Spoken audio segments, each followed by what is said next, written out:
Bon midi tout le monde. Merci d'être présent sur ce stream de lecture. Merci à toi Skeos pour ton lurk. Bonjour à toi Shooter, j'espère que tu vas bien. Alors aujourd'hui, on va faire la lecture de Sovok de Cédric Ferrand, qui est en fait une réédition d'un livre qui est paru en 2015 et maintenant il va sortir chez à lire en cette semaine, donc demain si je ne me trompe pas, le 9 avril. Alors sans plus tarder, on va aller voir la page du site. D'ailleurs, je vais vous envoyer le lien dans le chat. Juste ici. Et voici qu'est-ce qu'on a comme résumé. Sovok, adjectif, qui désigne les individus et les idées qui sont profondément imprégnés de réminiscences nostalgiques de l'ex-URSS. Même s'il est né au au Birobidjan, l'oblast autonome juif, c'est porteur d'une nationalité russe fièrement acquise au combat que Mehoudar débarque à Moscou en quête d'un boulot. Autour de lui, l'ancien empire soviétique, dont on devine encore des traces de la puissance et de la magnificence, achève de se déglinguer. Tout comme les gigoulis, les ambulances volantes de la compagnie Blijny, dont le patron Saoul est prêt à mettre Mehoudar à l'essai, sans salaire évidemment.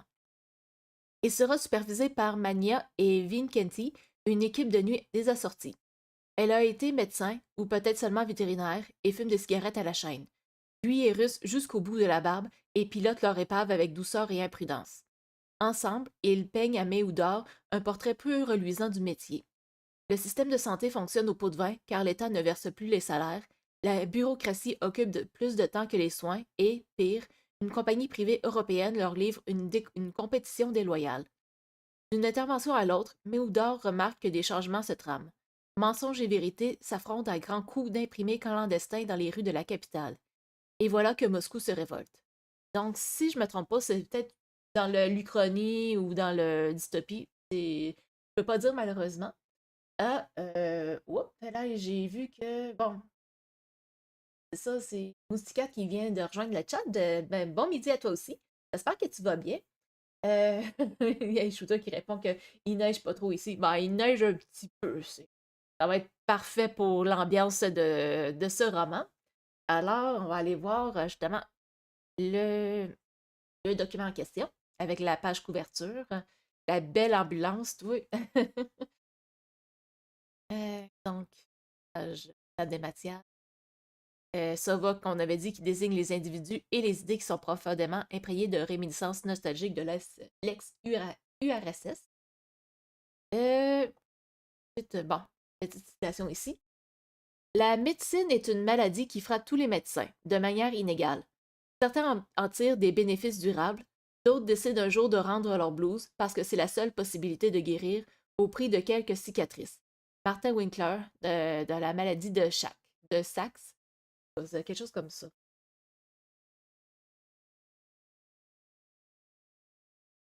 Annonce. Entreprise russe privée très en vue cherche à combler plusieurs postes d'ambulanciers pour effectuer le transport de patients dans des conditions d'urgence en vue d'une admission en centre hospitalier. Le candidat devra être débrouillard, motivé, travailleur et parler russe. Lieu de travail, Moscou et sa banlieue. Expérience, débutant accepté, expérience fortement appréciée.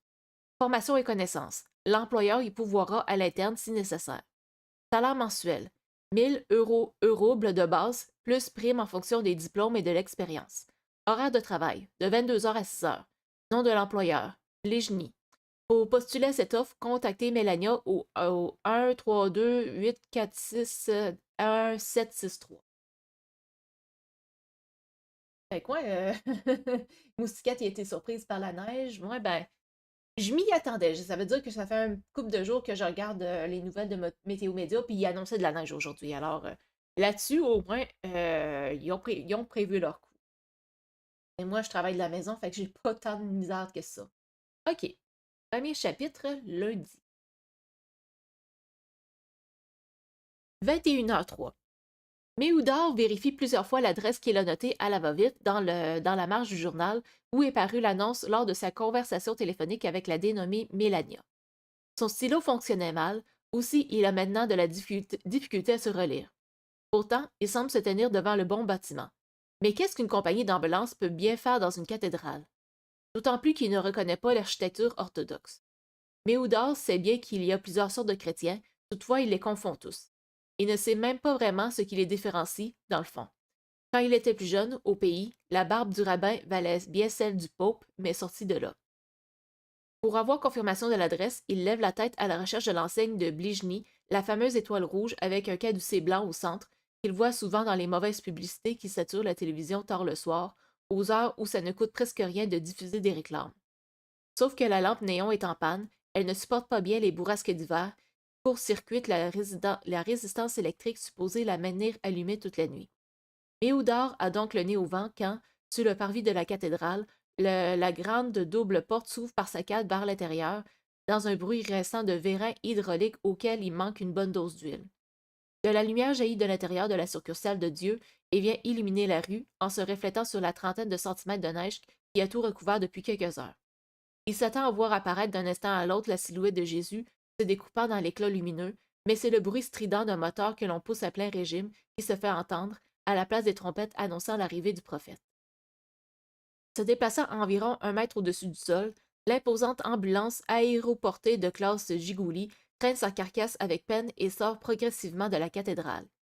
Les 6 turbines qui la maintiennent en l'air font violemment volter la poudreuse que les vents ont amassée sur le parvis, au point de transformer la cascade de marche en une pente bien droite. Un odieux bruit de tôle froissée couvre les jurons du chauffeur quand l'ambulance entre accidentellement en contact avec le mur en pierre. La carlingue de la Gigouli, dont la dernière couche de peinture blanche semble avoir été appliquée sous le règne de Catherine II, se constelle de bosses et de rayures qui en disent tout aussi long sur les talents de son pilote que les rapports d'accidents de vol accumulés dans son dossier d'employé. Les rares zones non couvertes par la rouille montrent des impacts de balles et des graffitis. Le moteur donne soudain des signes d'étouffement. L'ambulance perd le peu d'attitude qu'elle avait acquise sous sa poussée initiale. À l'instant où le châssis entre en contact avec la pierre froide des marches, le métal couine en se déchirant. Et au moment où Méoudard croit le véhicule définitivement vaincu et immobilisé au sol, le moteur rugit à nouveau, à plein poumon, ce qui propulse la Gigouli dans la noirceur hivernale de la nuit moscovite. Elle grimpe vite hors de vue en survolant les toits surchargés de neige. Bon, hey Shooter qui répond: pas tout le monde qui joue à American Truck Simulator, il est en vraie vie, ouais, c'est ça. En effet. En tout cas, je te souhaite d'être prudent dans ta conduite, hein. Sur ça, je vais reprendre ma lecture. Le vent reprend aussitôt son travail pour effacer les traces de l'ambulance en nivelant les empreintes laissées sur le parvis. Une huile noirâtre a fui à grosses gouttes de l'ambulance endommagée et souille en partie la neige. Déjà, les vérins hydrauliques de la porte se remettent en action. Méoudor monte en courant les marches enneigées et se faufile dans la cathédrale avant que le double battant de bois renforcé d'acier ne se referme pour de bon. Chaque pas qu'il fait à l'intérieur laisse derrière lui une petite empreinte de neige qui rejoint la mince couche de poudre blanche ayant profité de l'ouverture des portes pour s'y engouffrer. Dans la nef, qui a été reconvertie en atelier et en espace de stationnement, règne une odeur de cambouis. 3 gigoulis sont sagement garés entre les piliers du bas côté gauche. Le vaisseau central est vide, mais les dalles scarifiées de larges rayures, provoquées par le raclat du métal des ambulances, montrent que ce vaste espace sert de piste de décollage. Les traces d'impact sur les piliers attestent de la difficulté à manœuvrer de tels engins dans un lieu clos. Sur le bas côté droit, un homme en bleu de travail graisseux tire sur une longue chaîne afin d'extraire le bloc moteur d'un des véhicules à l'aide d'un palan ancré haut dans une clé de voûte collatérale. Le cliquetis de la chaîne d'acier et des engrenages couvre le murmure d'un commentateur sportif à la radio qui s'enflamme sur une mise en échec signée Slavik Podkozov. Occupé par son effort, le mécanicien ne remarque pas Méoudor qui avance par à-coups de pilier en pilier. Cette quatrième ambulance est pratiquement désossée. Les morceaux de cette carrosserie traînent au sol, comme la mue abandonnée d'un gros insecte, laissant apparaître la structure interne de la gigouli. Un amalgame d'organes métalliques qui, autrefois, devaient coulisser, s'emboîter, pomper des liquides et transmettre des mouvements. Un petit gars s'affaire à découper conscieusement les pièces au chalumeau à acétylène avant de les jeter en vrac.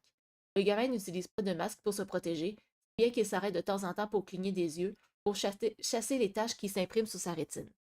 Aussi prête-t-il soudain attention à Méoudor, qu'il salue en levant la grossière prothèse métallique qui lui sert de main droite. Voilà pourquoi Méoudor a toujours refusé de bosser en usine ou comme mécanicien. Une seconde d'inattention et tu perds un bout de viande qui t'était pourtant bien utile. Jeune, son père avait laissé 2 doigts à la scierie d'Obloutchier, et quand il serrait la main aux gens, il se croyait obligé de compenser son handicap en broyant la main de l'autre, comme pour lui montrer qu'il n'était pas fait pour autant. Sans prendre la peine de répondre aux gestes du petit gars, Méoudar quitte l'atelier de la nef et arrive dans le transept. En repensant à son père, il a lui aussi une douleur fantôme à la main. Difficile de louper le bureau du patron.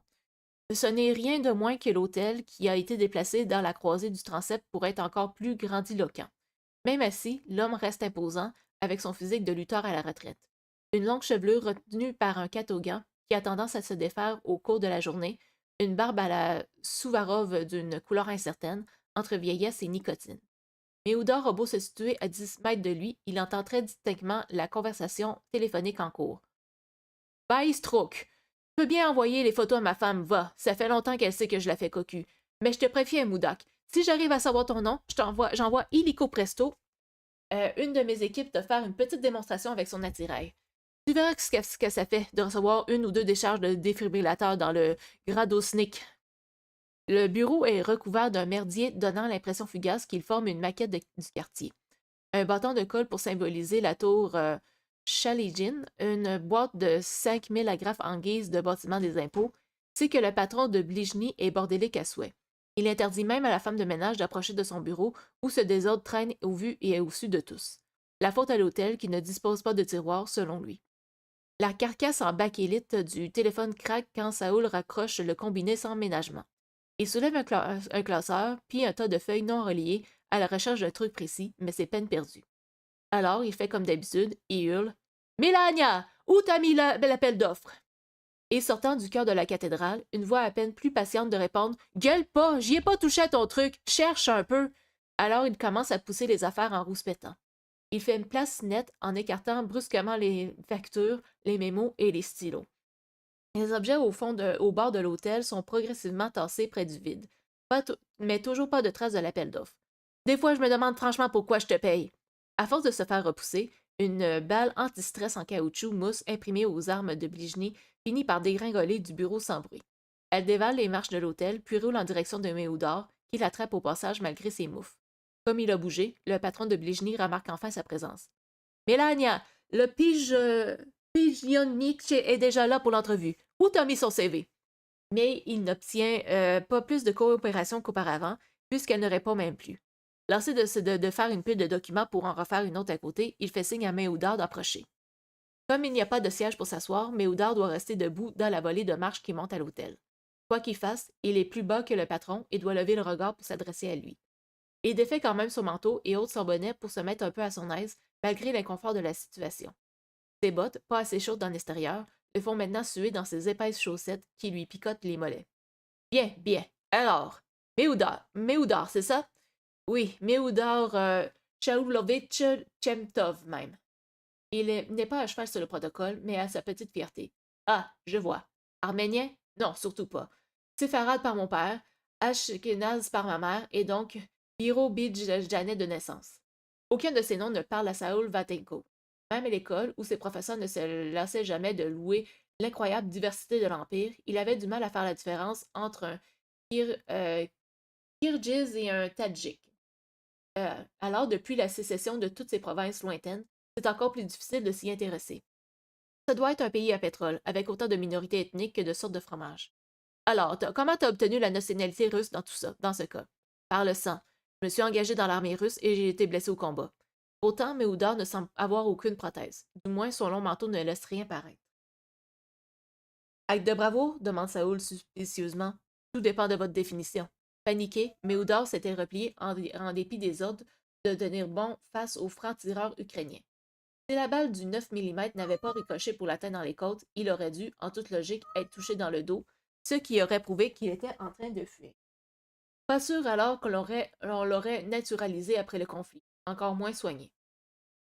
Tu sais, je cherche pas une tête brûlée, moi. La trouille est une qualité attendue chez mes employés. Il y a bien un fusil d'assaut chargé dans chaque véhicule, mais ton travail sera de commater les trous, pas d'en faire. Tu te saisis?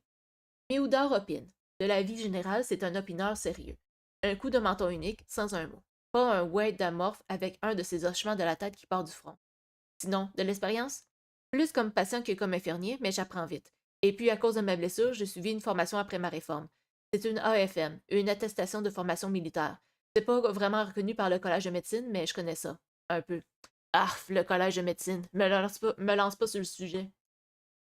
Saoul lit la demande de congé d'un employé à pénétrer en faisant semblant que c'est le CV de Méoudar. Bosser de nuit ne te pose pas de problème? Non, du tout. Moi, je vis seul, alors la journée ou la nuit, c'est pareil. En fait, il espère bien que ce sera temporaire. Il pense jouer le jeu un temps, puis demander à être transféré en équipe de jour. Sauf qu'il ne veut pas se griller en ayant l'air de rechigner. Car Méoudar n'est pas dupe. Il sait bien qu'une entrevue pour un travail, c'est la rencontre de deux menteurs qui s'entreprennent réciproquement. L'un se met à son avantage en abolissant des emplois merdiques et en montant en épingle ses petites réussites. L'autre assure qu'il y aura des possibilités de prendre du galon et que la paye suivra. Même que le café sera gratuit. C'est pourquoi l'échange ritualisé dure encore 10 bonnes minutes. Saoul teste, mais Oudor rassure. Le patron de Blijny fait l'espace sur l'équipement vétus, sur sa gestion explosive et sans concession de conflit, et sur le fait qu'il en sait sans doute plus sur le Caracal Pakistan que sur les lois du travail. Mais Oudor, lui, tourne ses défauts en qualité, et tandis qu'il attend la prochaine question, son esprit copie la pose des duels au pistolet d'antan. Il se tient face à son futur employeur, mais de côté, de manière à ce que son corps soit le moins possible exposé. Il prend soudain conscience que son entrevue à haute voix résonne dans toute la cathédrale et que Saoul traite ses affaires sans vergogne. Au poker, il serait le premier à remonter ses manches pour montrer qu'il ne cache pas d'as. Allô, Lee. Bon, qu'est-ce que j'ai fait? Bien sûr, il reste la question. Spartak ou Dynamo? Saoul est content. Il a eu son petit effet, comme toujours. Mais Oudar fait tomber un de ses gants pour gagner du temps, puis se lance. Spartak. J'ai toujours trouvé qu'ils avaient un jeu plus généreux et qu'ils ne lâchaient rien sur la patinoire. Alors que le Dynamo, franchement. À la vérité, Méoudar n'a jamais vu un match de hockey de sa vie. Il ne fait que régurgiter les commentaires de partisans entendus ici ou là. Mais c'est surtout la tasse de café rouge et blanche de Saoul qui lui a soufflé de quel côté pencher. On est bien d'accord, au Dynamo, c'est rien que des dermopriates. S'il y a un truc que Saoul fait bien, c'est que chaque année, il se débrouille pour trouver assez de billets pour amener avec lui tous ses employés au Palais des Sports Sokolniki, l'aréna du Spartak. Toujours à l'occasion du derby moscovite. Cela lui prend des semaines de bidouille et de blattes pour avoir son comptant de place assise dans la même section, juste derrière le banc des joueurs, mais il y arrive chaque saison. Dans sa tête, quoi de mieux pour fouetter la cohésion de son équipe que le spectacle de joueurs de son club préféré, qui fout une raclée bien méritée à ceux d'en face. Il n'y a pas symbolique plus efficace, selon Saoul, qui n'a jamais adhéré au baratin des consultants prônant des activités moins clivantes pour les employés, peu mobilisés par la dynamique conflictuelle d'un sport d'équipe ne favorisant pas l'intelligence comportementale. Oh, ok, bon, ben, Ace Shooter qui me demande de gâter Lick, ça sera pas long, je reviens.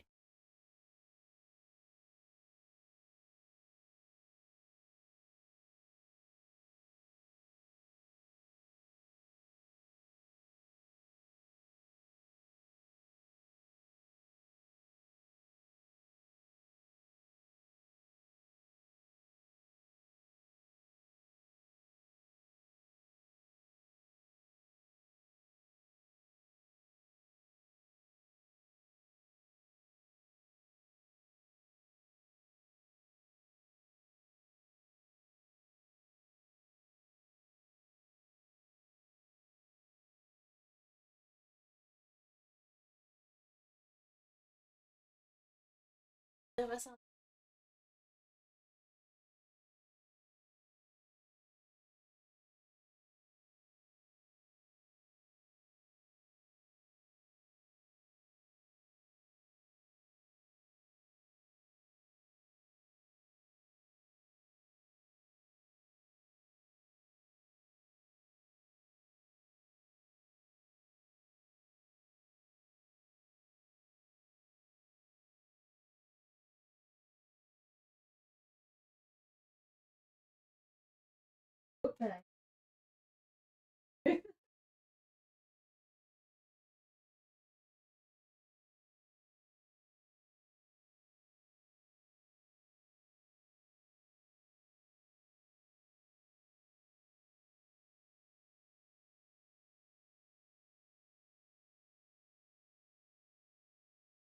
Ah, ça c'est fait.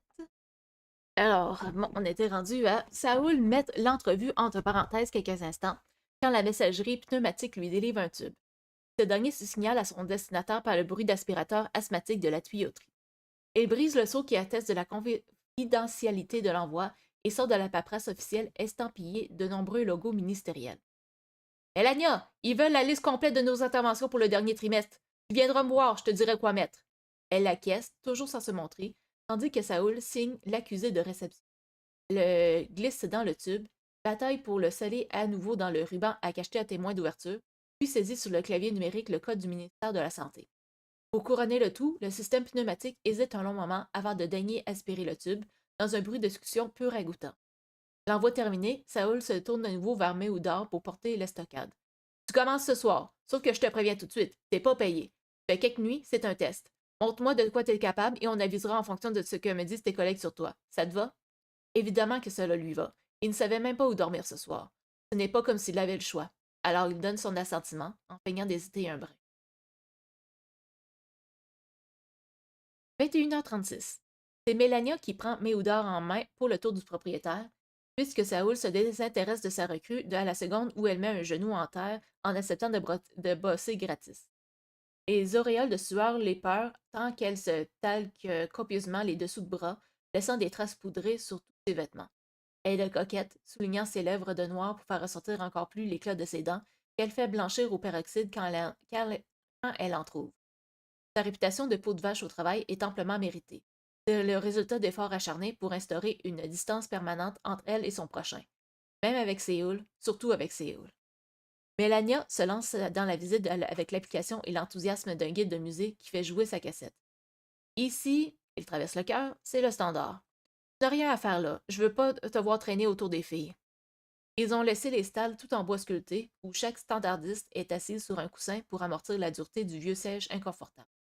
Elles sont côte à côte, les antiques parts closes qui les séparent ne les isolent absolument pas du bruit de leurs voisines. Un petit standard affiche a été fixé devant chacune d'elles. Elles parlent via un casque, tout absorbées qu'elles sont par les appels qui entrent sans discontinuer. Les fils électriques courent partout et sortent d'une série de trous pratiqués à la perceuse à même les panneaux de bois sculptés à la main. Elles sont chacune dans leur bulle, n'écoutant pas vraiment la conversation de leur voisine immédiate. Déjà, le répartiteur automatisé leur assigne un autre appel, qu'elle accepte en enfonçant une prise mâle dans un autre connecteur. Les filles traitent la grande majorité des demandes par téléphone. Fièvre, douleurs articulaires, nausées, ce sont toutes des infirmières capables de gérer cela à distance, tant que ce sont des bobos qui ne nécessitent pas de se présenter à l'hôpital. C'est pour les cas plus compliqués qu'elles vous appellent, pour que vous alliez voir sur place. Quand Mélania circule le long des stalles, Méoudar peut sentir les filles se raidir. Elle la regarde du coin de l'œil tout en traitant leur appel.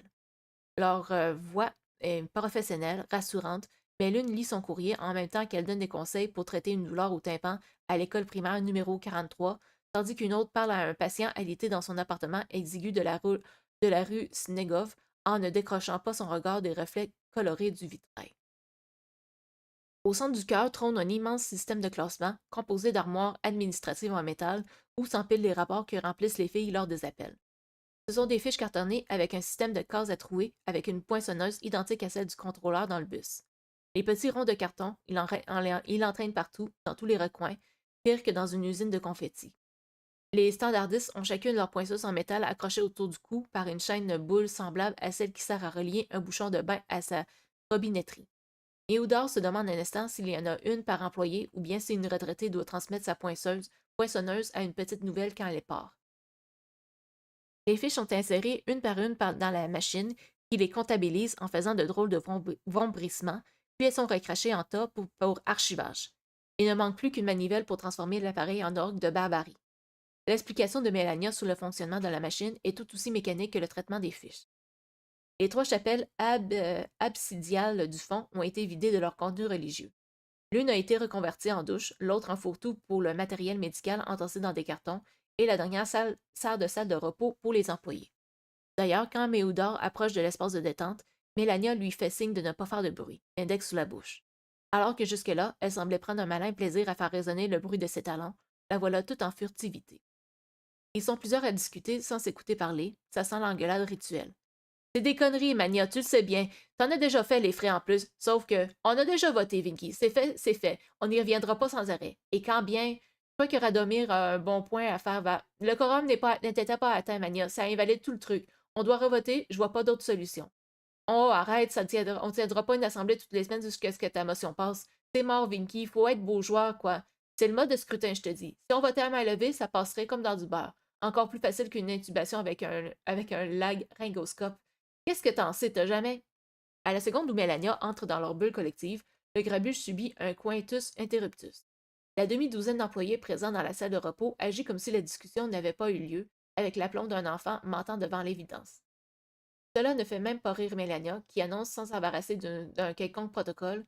C'est juste pour vous présenter le nouveau qui s'appelle. Au lieu de venir à son secours, Méoudar savoure pendant 3 secondes le malaise de sa guide. Quand elle finit par prononcer son prénom, Melania a déjà tourné le dos au petit groupe en balançant Mania, Vinketti, il est à vous. Personne ne se précipite sur Méoudar pour lui souhaiter la bienvenue.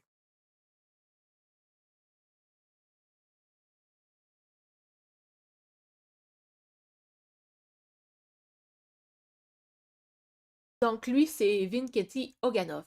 Une fois qu'il a le cul posé dans sa gigouli, il n'y a pas moyen de le faire bouger de là. Cherche pas. Il ne viendra pas t'aider si t'es dans la merde. Une fois, je l'ai même surprise à pisser dans une bouteille pour pas avoir de descendre. Et elle, c'est Mania Garmonova. Et elle est réellement docteur, mais ce qu'elle oublie de dire, c'est que c'est en médecine vétérinaire. Si on est appelé pour aider une vache à bêler, tu y verras une spécialiste en action. Pour ce qui est de traiter les humains, en revanche, leur numéro de duettiste est réglé au quart de tour. Théodore sait qu'il est le énième bleu à se coltiner le dialogue d'ouverture. Ça le fait sourire car c'est encore tout beau pour lui, cette relation faussement vacharde. Il est évident que Vinketti en pince pour sa vieille complice depuis toujours. Les vêtements amples de Vinketti cachent un corps allergique au sport. Son antique blouson d'aviateur au col de fourrure en fourrure d'Ekati lui donne une carrure faussement imposante. Les écussons de l'aviation Staris qu'il a cousus sur le coude droit et près du cœur ne trahissent aucun rêve inachevé d'enfant aspirant à devenir pilote. C'est un pis-aller pour cacher l'usure du cuir et les trous accidentels. Son crâne lisse est un mystère. Soit Vinketti était traitable avec le rasoir, soit il souffre de pélade généralisée. Méoudar ne peut pas trancher au premier regard. Évidemment, par contre, Mania penche depuis le début pour un cas d'alopécie totalis, d'autant plus étrange que la barbe de Vinketti, elle est drue. L'arrière de son crâne aborde par contre un bourrelet si grassouillet qui pourrait prétendre à la fonction de Minerve. Mania, pour sa part, est habillée d'une blouse blanche qui lui donne des airs de pharmacienne de banlieue. Le logo rouge de Bligny a tant d'éteint avec les lavages quotidiens qui tirent désormais vers le rose. Les joues de l'ambulancière portent les rides caractéristiques de fumeurs qui n'ont pas le temps de savourer et qui aspirent toute la fumée d'une cigarette en 3 bouffées nerveuses.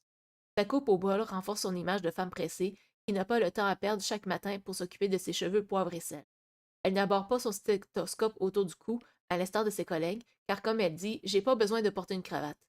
Sans surprise, elle n'affiche aucun bijou, son unique luxe étant une paire de chaussures dispendieuses, toutefois plus confortables qu'ostentatoires. Vincenzi commence sa traditionnelle inspection avant de signer la prise en charge de la gigouli.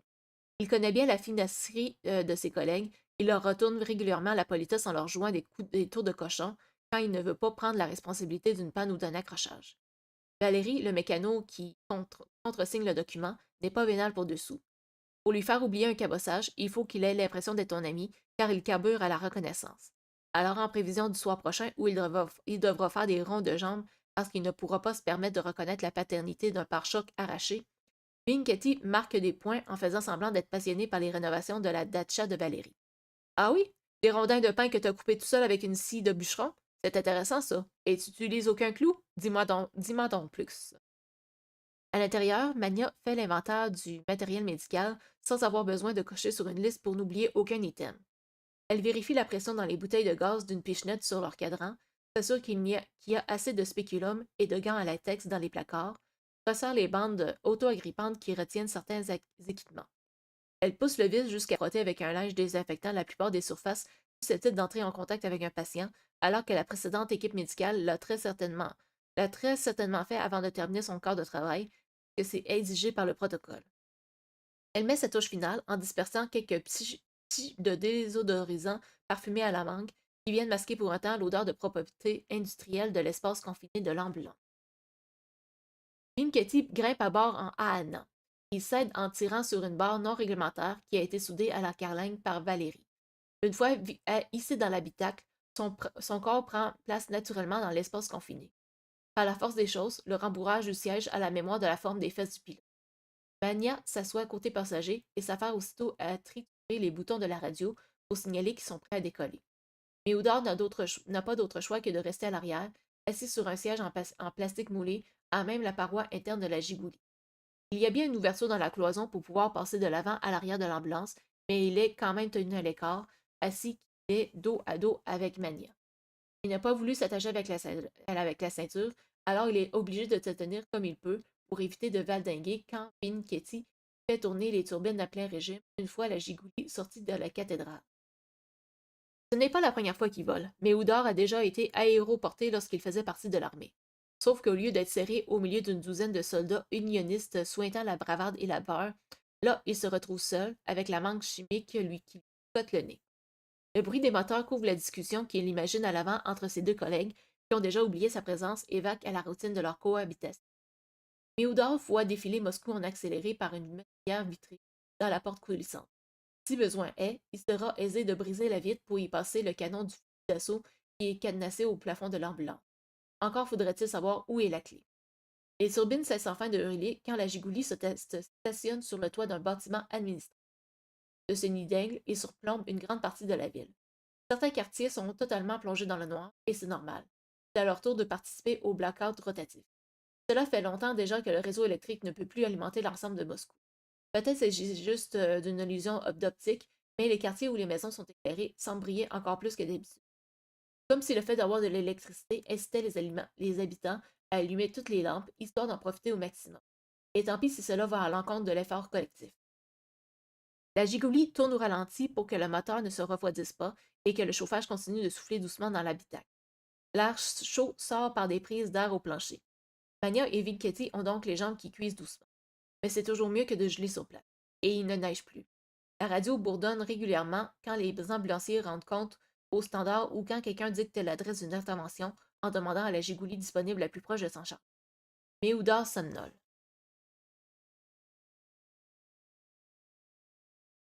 22h17. Je t'ai connu plus vindicative quand même. Dans le temps, tu ne capitulais pas aussi facilement. Mania a entrouvert la vitre de sa portière pour que la fumée de sa cigarette puisse s'échapper. Dans le temps, comme tu dis, il y avait de la marge pour négocier. Là, c'est inutile, crois-moi. Mon petit doigt me dit que tu en sais plus que ce que tu ne le dis. Je suis pas dans le secret des dieux, Vinky. Je ne fais qu'additionner 2 et 2. Si tu passais plus de temps avec les filles, au lieu de le snobber, tu saurais qu'on traite moins d'appels à cause de la chance. Et ça fait plusieurs fois que Saoul vient déranger Mélania pendant notre pause cigarette. Ils font des messes basses en prenant trop de précautions. C'est évident qu'il y sentira. Alors ce n'est pas le moment de le faire chier. Il faut le faire le dos rond en espérant qu'il coupera d'autres équipes que la nôtre. Vincetti tripatouille le porte-clés qui pend du démarreur pour ne pas avoir à regarder sa collègue dans les yeux. Pourquoi tu n'en as pas parlé en assemblée? C'est la moindre des choses que de. Mais réveille-toi, Vinky! Voter pour décider si oui ou non on posera nos congés par ordre d'ancienneté, c'est bien mignon. Sauf que là, c'est le coup près. Et je suis pas comme toi, moi. J'ai pas besoin de ce genre de merde dans ma vie. Surtout pas en ce moment. Alors, non, écoute-moi jusqu'au bout. Tu vas me rendre service, nous rendre service même, et tu vas te tenir tranquille. On baisse la tête pour une fois. On en a bien le droit. Quel genre de délégué je suis si je ne préviens pas qu'on va perdre des postes? C'est à un coup à ce qu'ils en élisent un autre que moi la prochaine fois, ça. Mania se penche pour souffler sa fumée dehors. T'inquiète, ceux qui se feront faire lourder n'auront plus le droit de vote. Ils ne pourront pas te le faire payer. Et les autres, ils seront tellement contents de ne pas avoir fait partie de la charrette qu'ils voudront de la stabilité. Ça fait quand même chialer. Ça fait quand même chier. On s'en sortirait pas si mal. Mania parle doucement. Mais t'avis que si tu dois te méfier de quelqu'un, c'est du gamin à l'arrière. On dirait bien que le patron te demande de former ton propre remplaçant. Et comme s'il avait entendu à des kilomètres de là, Saoul entre dans la gigolie par l'entremise de la radio. Magnan et Vichetti, le moment est venu de mériter vos roubles. Méoudar sursaute. Tiens, prends ça aussi. Magnan charge Méoudar comme une bête de somme. Le pire, c'est le jugulaire, qui pèse une tonne et qui lui cogne les reins. Et c'est bien ce que c'est, il en a déjà vu à l'œuvre. Même s'il ignore comment l'appareil fonctionne concrètement, il sait qu'il sert à étreindre une prothèse quand un organe artificiel se détraque et se met à s'emballer. En convalescence, Méoudar a vu un pauvre type dont le poumon électromécanique s'était déréglé et qui gonflait et dégonflait la cage thoracique du patient à un rythme de plus en plus effréné. Si la victime n'avait pas été à l'hôpital lors de l'incident, elle aurait hyperventilé jusqu'à en perdre conscience, se noyant dans son bain ou tombant dans les escaliers comme un sac. Le bruit de soufflet, déjà pénible à un rythme normal, était devenu risible, avec ses accents de bandoneon par le diable. Le bourg à qui on avait greffé ce mécanisme vivait depuis dans l'angoisse que son poumon soit repris de ses ailes, le laissant haletant sans répit. Tania n'a pas été avare de conseils, au contraire, elle a enjoint Méoudard de respecter tant de consignes, parfois contradictoires, qu'il ne sait plus trop où donner de la tête. Il doit à la fois n'agir que sur ordre de l'urgentiste tout en ayant le devoir impérieux d'anticiper ses besoins. Il a également du mal à faire concilier le ne touche à rien catégorique avec le plus évasif, qui sera ma deuxième main gauche. Vikenty a garé la gigoulie dans la rue en tombant doucement du ciel par une délicate alternance de poussée et de contre-poussée. Il a le compas dans l'œil pour ça. Il n'a même pas confiance en l'ordinateur de bord. Il fait des erreurs trop grossières pour être vraiment utile dans ces moments. Yehuda ouvre en grand les portes arrière afin de faire sortir le brancard à roulettes. Aussitôt, l'hiver moscovite se rappelle à son bon souvenir.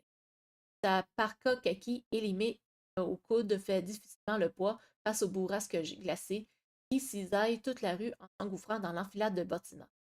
Les roulettes ne fonctionnent évidemment pas dans la neige. Il se retrouve à faire glisser le brancard à la va comme je te pousse. Mania est derrière, fait claquer les portes en les refermant lourdement. Ça a le don de faire fulminer Vinketti, qui ne supporte pas ces ondes de choc. Ça lui donne mal à la tête à chaque fois. Il reste seul à bord pour grommeler son ire. Aussi se calme-t-il assez vite pour repenser au licenciement. Il est bien incapable de se projeter dans un avenir sans Bligny. Il fait partie des meubles depuis trop longtemps. Il se souvient même que Saoul lui avait dit le jour de son embauche que des malades et des blessés, il y en aurait toujours, qu'il ne manquerait jamais d'ouvrage. Après avoir indiqué par radio au central que l'équipe a quitté la Gigoulie pour se rendre auprès du patient, le chauffeur farfouille sous les sièges pour trouver son exemplaire du jour de la Pravda, afin d'avoir des choses plus grandioses sur lesquelles réfléchir. Méoudard n'a qu'à peine approché de l'entrée avec son braquard récalcitrant que s'ouvre la porte relativement anonyme de la Bagna pour laisser apparaître une masseuse paniquée à l'origine de l'appel. Il fait plus d'une centaine de degrés Celsius dans cette étuve luxueuse tout en marbrée ancienne, un choc thermique impitoyable pour les doigts engourdis de Méoudard qui reviennent trop vite à la vie.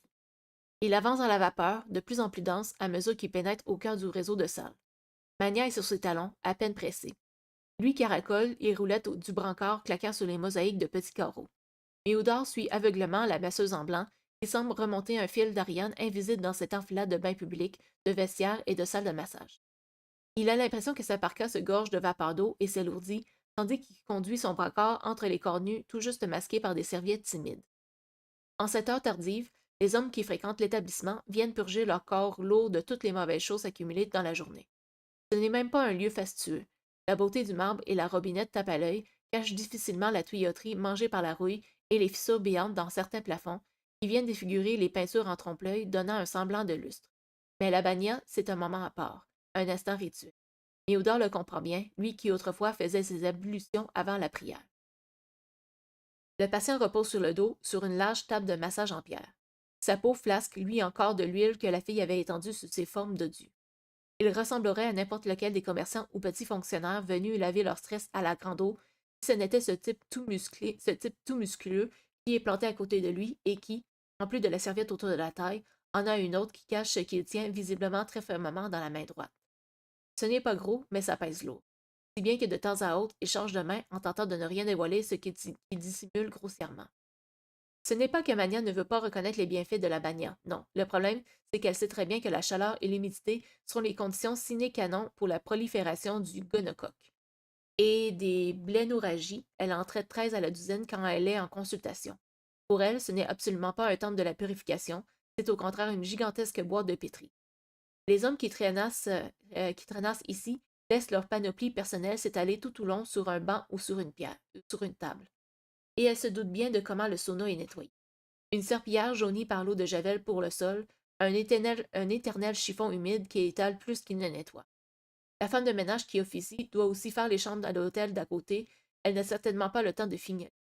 Alors Mania met des gants de latex dès qu'elle entre dans la bagna et elle s'arrange pour ne toucher à rien ni à personne, si ce n'est le patient. Alors, qu'est-il arrivé demande-t-elle en commençant par l'ausculter machinalement.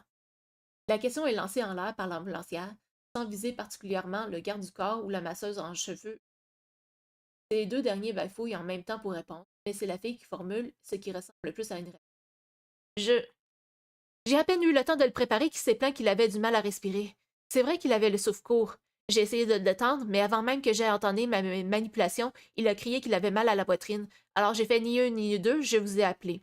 Le patient est palichon et halète comme un chien en regardant Mania, qui ignore en retour. S'est-il plaît avant dans la journée? Cette fois, cette fois-ci, la question est adressée au garde du corps, qui est heureux de servir à quelque chose. Pas vraiment. Enfin, il m'a dit quoi. Et enfin, il m'a rien dit quoi. Vous l'avez pas vu grimacer ou avoir un coup de chaud? Non, rien.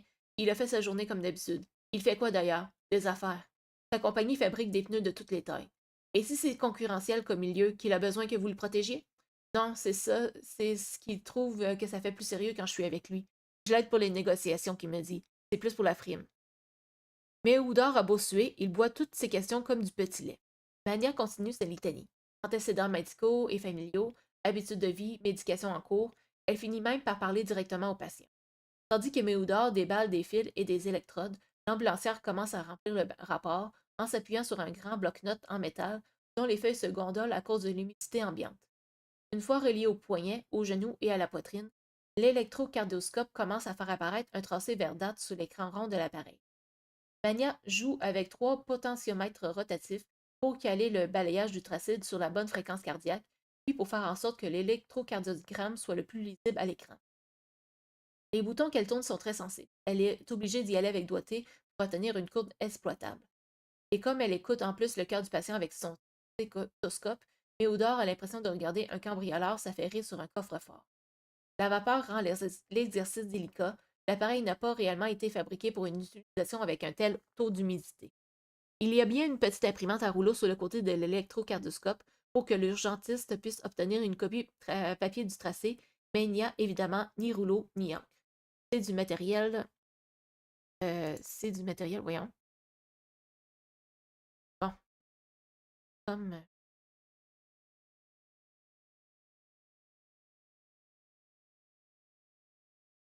Ouais, c'est ça. Je pense que. Malheureusement, je pense que c'est ça qui va terminer cette lecture.